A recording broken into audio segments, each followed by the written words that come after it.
E aí, meus amigos advogados criminalistas, estudantes de direito, bacharéis, estudantes para concurso público, estamos de volta com nossos vídeos sobre nossas sustentações orais.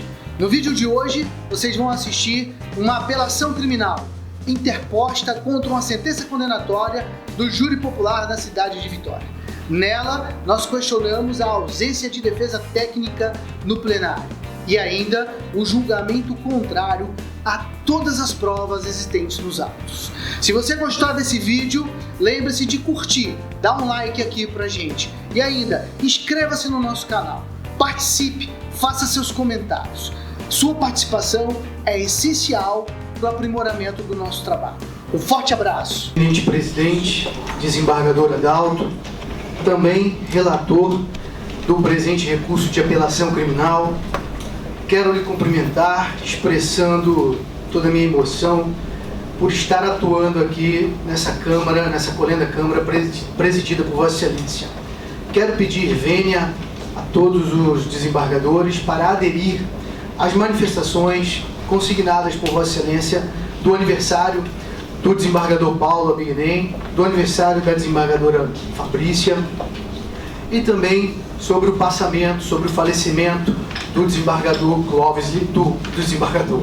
Acabei de promover o desembargador. Nesses casos, terminei por me aproximar do desembargador Sérgio Gama, que agradeço as palavras elogiosas desferidas à minha pessoa e me recordo muito bem, desembargador Sérgio, Vossa Excelência ainda na primeira Câmara Criminal, relatando a ação penal que apurava a morte do juiz Alexandre Martins de Castro Filho. E fomos lá, e durante aquele trabalho longo, árduo, que Vossa Excelência conduziu com absoluta imparcialidade, preservando o direito de ampla defesa, de contraditório dos nossos clientes, que eu e Dr. Clóvis nos aprofundamos no relacionamento com Vossa Excelência. Estivemos no gabinete de Vossa Excelência por diversas vezes, sempre com nossos anseios, com nossas petições, e sempre fomos recebidos da melhor maneira possível, com toda a educação peculiar a Vossa Excelência, que é um gentleman, com todo o carinho, todo o tempo que nos dispensava. Desembargador Fernando Zardini, também quero lhe cumprimentar, é uma honra, é um prazer vê-lo aqui na Corte. Tive o prazer de ser seu aluno no curso de Direito na Faculdade de Direito de Vitória, na matéria de Direito Administrativo. E tenho acompanhado vossas decisões, acredito que Vossa Excelência é o futuro do pensamento jurídico no direito penal e no processo penal da nossa Corte. Uma Corte que eu tenho tido o privilégio de ver envelhecer nos últimos 15 anos. Costumo dizer que é uma bênção que Deus nos dá poder ver a história acontecer. O doutor Adalto falou do Dr. Paulo Abignem, eu lembrei que quase todos os dias eu o encontro numa caminhada matinal ali na Praça dos Namorados. Aliás, ele tem faltado, acredito que é por causa do frio das manhãs. Mas é doutor Advaldo Amin. Amin. Amin, eu estou falando Paulo Abignem, falei errado, desculpa. Amin Abignem. Estou usando o nome dele de forma equivocada, me perdoe, doutor Adalto. Obrigado. Mas é um privilégio ver Vossa Excelência chegar ao tribunal, estar atuando e se tornando um consolidador de ideias no campo da justiça penal.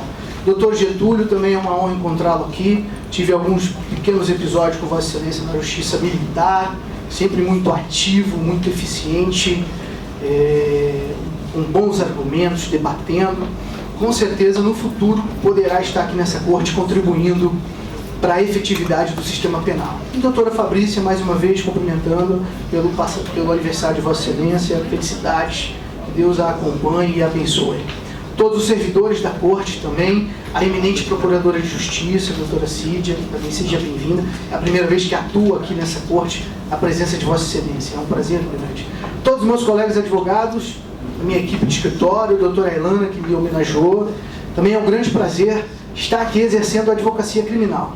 Essa advocacia criminal que terminou por nos tirar o Dr. Clóvis Lisboa do combate, mas que poeticamente, uma poesia até que conheci junto com ele, eu não canso de lembrar das características que o advogado criminalista deve ter, e o Clóvis especificava bastante isso.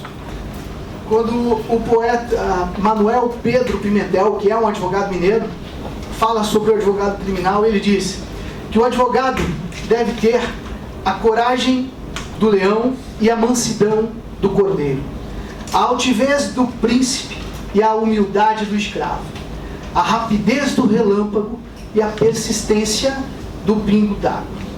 E por final, a solidez do carvalho e a flexibilidade do bambu. Sem dúvida, essas características eram impressas na personalidade de Clovis, e acredito que quem quer ser advogado criminalista deve buscar aperfeiçoar essas características na sua personalidade. Mas o caso em julgamento trata de uma apelação criminal interposta por nós em favor de Rogério Sepulcre, um homem que foi acusado de ser o mandante do assassinato da sua própria esposa. O crime aconteceu, Rogério foi preso, investigado, foi pronunciado e foi levado a júri popular. Durante o julgamento do primeiro júri popular, o Conselho de Sentença de Vitória decidiu que ele era inocente e o absolveu. Absolveu também o terceiro réu, que seria o suposto executor material do crime, o homem que atirou na sua esposa.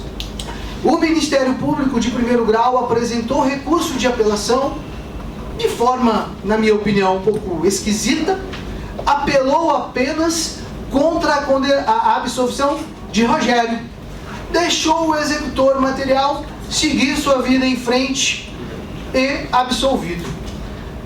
Essa egrégia Câmara deu provimento ao recurso de apelação para determinar que Rogério fosse levado a um novo julgamento. E agora chega o nosso problema, porque nesse segundo julgamento do Tribunal do Júri Popular de Vitória, aconteceram alguns erros que tornaram esse julgamento uma grave injustiça.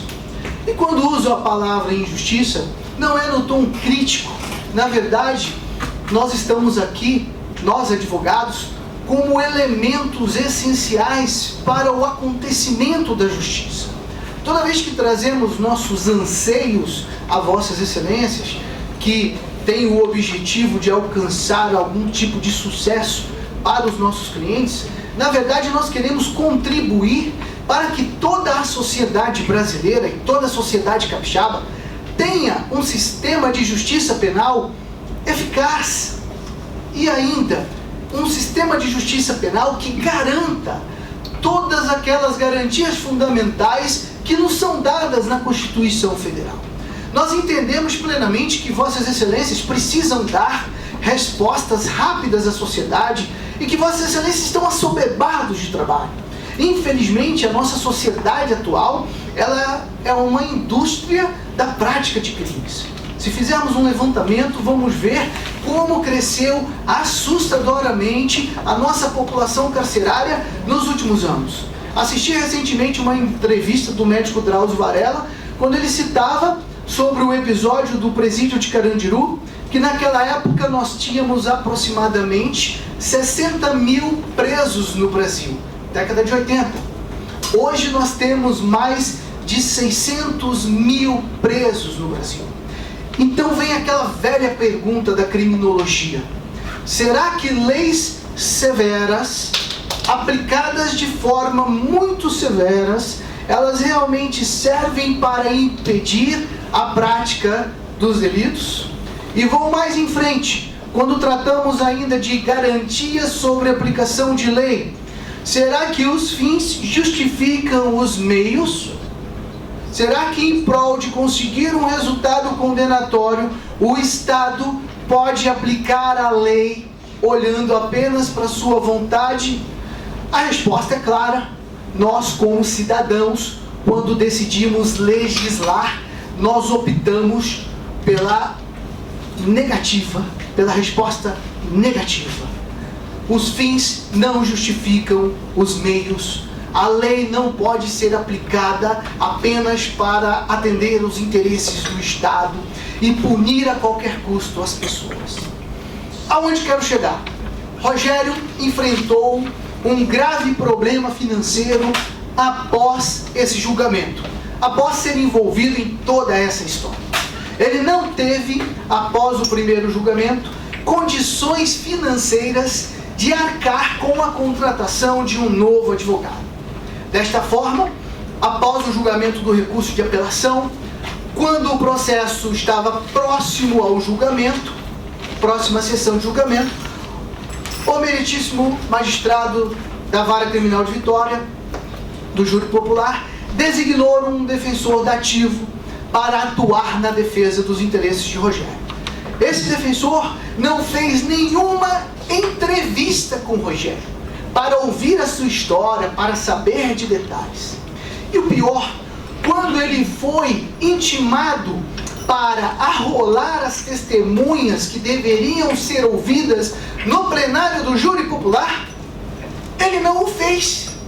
Ele não apresentou nenhuma testemunha para ser ouvida no plenário do Júri Popular, no plenário de julgamento, mesmo tendo acesso ao processo, para ver que no júri passado, no julgamento anterior, que foi anulado por Vossas Excelências, a defesa de Rogério arrolou e ouviu no plenário 5 testemunhas de defesa, que foram seus 3 filhos e mais 2 pessoas relacionadas presencialmente ao fato, à execução do delito. O advogado dativo não fez. E mesmo sendo ele um advogado dativo, o eminente magistrado não determinou a intimação direta de Rogério para que ele tivesse a oportunidade de cobrar do seu advogado, de constituir um novo advogado e de ele mesmo, ele próprio, trazer essas testemunhas para serem ouvidas no plenário. Porque, Vossa Excelência sabe, o maior problema que enfrentamos no júri popular, seja ele para o bem ou para o mal, é o poder da influência da palavra. A palavra falada tem um poder de influência 1000 vezes maior do que o da palavra escrita. E quando o advogado de defesa deixa de arrolar testemunhas que conhecem a história, que conhecem o fato, que participaram do fato, para que os jurados ouçam a versão contada por aquelas testemunhas, ele causa um grave prejuízo à defesa técnica do apelante.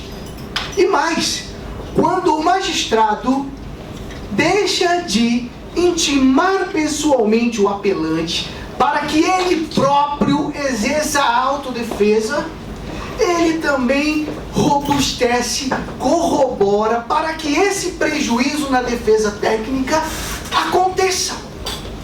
E foi exatamente isso que aconteceu, doutor Jardim. As testemunhas ouvidas no primeiro júri não foram ouvidas. E para piorar a situação, o colega advogado de defesa, dativo naquele momento, ele orienta a Rogério que não responda as perguntas do interrogatório. Meu Deus do céu! A tese é de negativa de autoria, a história do apelante é boa e vem a orientação para que ele fique em silêncio. É notório que o interrogatório é um meio de prova, mas mais ainda um mecanismo de defesa, de autodefesa, onde o réu tem a oportunidade de olhar nos olhos do magistrado e do conselho de sentença ouvir sua voz, seu timbre, seu olhar e contar a sua história. Esse fato permeou de forma extravagantemente negativa a defesa do apelante. E na nossa modesta opinião, humildemente, com a intenção de contribuir para a efetividade de um sistema penal justo, nós entendemos que no momento em que o magistrado não oportunizou a Rogério a chance dele mesmo trazer à baila testemunhas para serem ouvidas no plenário, houve uma grave violação ao direito de defesa técnica. Essa é a primeira tese abordada pela defesa no recurso de apelação criminal, colocada exclusivamente como uma preliminar. Na hipótese de não ser dado provimento a esse pedido, nós avançamos em um novo pedido, onde nós demonstramos, eminente procuradora, que houve flagrantemente um julgamento contrário à prova dos autos. Por que digo isso? Porque, voltando no passado, na sessão de julgamento anterior e ainda mais, voltando na sessão pretérita de audiência de instrução e julgamento, fato ocorrido antes da pronúncia, quando nós paramos para analisar detidamente a prova produzida sobre o crivo da ampla defesa e do contraditório, nós percebemos com clareza, aquela clareza solar, como diria o eminente professor Tourinho Neto, Tourinho Filho, na sua obra de processo penal. Clareza solar, que nenhum testemunho indica que Rogério foi o autor do mando da contratação do assassino que executou sua esposa. E mais, percebam a incongruência. Um assassino que foi um executor que foi absolvido e que o Ministério Público não recorreu contra a sua absolvição. Percebam a incongruência. Por que digo isso? Porque o testemunho dos filhos de Rogério, Luana, Breno e Flávio, Luana inclusive está aqui acompanhando o julgamento, todos foram no sentido de que o pai tinha uma relação familiar muito boa, de que o pai trabalhava sim, e ele provia o sustento da casa, que o dinheiro oferido pelo exercício da profissão de médica da mãe servia para a família conquistar posses imobiliárias, para manter alguns pequenos luxos da família, mas que quem provia a manutenção do lar era Rogério. Ainda que ele tinha um cargo pequeno na Câmara de Vereadores de Vitória, onde ele ganhava apenas R$2.000 por mês, ele trabalhava na produção de eventos e com isso ele complementava a sua renda. Portanto, ele não tinha vontade nenhuma de se livrar da esposa para oferir ganhos patrimoniais. No que pese a acusação dizer que ele tinha uma amante, a amante que inclusive foi condenada pelo mando, na minha opinião, modéstia também de forma incongruente, uma vez que o executor material está absolvido, né? E o próprio Rogério é absolvido no primeiro julgamento. Ora, não aceito o fato de um homem ter uma amante como um fato moral, talvez até alguns anos atrás ilegal. Hoje essa figura típica foi retirada do Código Penal, mas é um fato que acontece na vida cotidiana. Não quer dizer que um homem tem uma amante, seja ela devassa ou não, usuária de drogas ou não, seria ele o interessado primeiro na morte da sua esposa. Eu não canso de ouvir histórias antigas do meu pai, daquela época em que homens tinham 2 ou 3 famílias, às vezes que eles conseguiam administrar morando na mesma rua, tal. Nós sabemos que na década de 30, na década de 40, naquele machismo paternalista, isso existia, né? E talvez ainda existam homens que tenham essa figura, mas não é o caso dos autos, onde Rogério teria usado essa relação para poder promover o ato criminoso. E posteriormente, nós trazemos à tona o depoimento do porteiro do edifício, na frente do Rancho Beliscão, o porteiro que vê o executor material passar, e ele diz que era impossível reconhecer a face do executor material. Resta uns 2 minutos, Vossa Excelência. Obrigado, Excelência. Estou prestes a encerrar. Esse porteiro diz que era impossível ver a face do executor material. Trazemos ainda à baila o depoimento do proprietário do bar, onde o Ministério Público alega que Rogério foi visto com a amante Jeane, negociando com o pistoleiro absolvido a morte da esposa. Percebam, o proprietário do bar vem a juízo para dizer que ele nunca viu o Rogério sentado no bar. E ainda para dizer que o delegado de polícia André Luiz Cunha o coagiu a prestar aquele depoimento na esfera policial. E ele desmente o que disse na esfera policial. Estamos ou não diante de um julgamento contrário à prova dos autos. Eminentemente, flagrantemente contrário à prova dos autos. Porque a prova dos autos absolveu o pistoleiro. E o Ministério Público não recorreu contra essa absolvição. A prova dos autos absolveu Rogério no primeiro júri. E Vossas Excelências o remeteram ao novo julgamento, que não foi justo, porque o advogado dativo falou isso com pena. Porque quando vejo um advogado exercer o seu mundo de forma precária, quem sofre somos todos nós, cidadãos civis. Porque o direito ao devido processo legal é um direito sagrado nosso de cidadão, porque eu não estou fora do risco de sofrer uma acusação. Eu posso sair daqui e cometer um crime, não sei como vou reagir a um infortúnio dentro da minha vida. E gosto de lembrar ainda que o infortúnio não bate só na porta do vizinho. A desgraça não atinge apenas os outros, ela também pode chegar nas nossas vidas. E quando uma acusação ilegal chegar nas nossas vidas, nós queremos a máscara, a capa do devido processo legal. Nós queremos a amplitude de defesa. Doutor Adalto, me despeço de Vossas Excelências, lembrando de Sócrates, quando se despede do seu julgamento, quando ele diz: agora vou embora, julgado, condenado à morte por Vossas Excelências, mas não sei quem vai em melhor situação, eu que morro ou Vossas Excelências que ficam. Muito obrigado pela atenção dispensada. Em morte, inicialmente, eu fiquei até preocupado. Depois do falecimento do Dr. Clóvis, sai daqui e morre no dia seguinte. Inicialmente, eu cumprimento o Leonardo Rico Ligan, como sempre, brilhante sustentação, vibrante e muito bem fundamentada.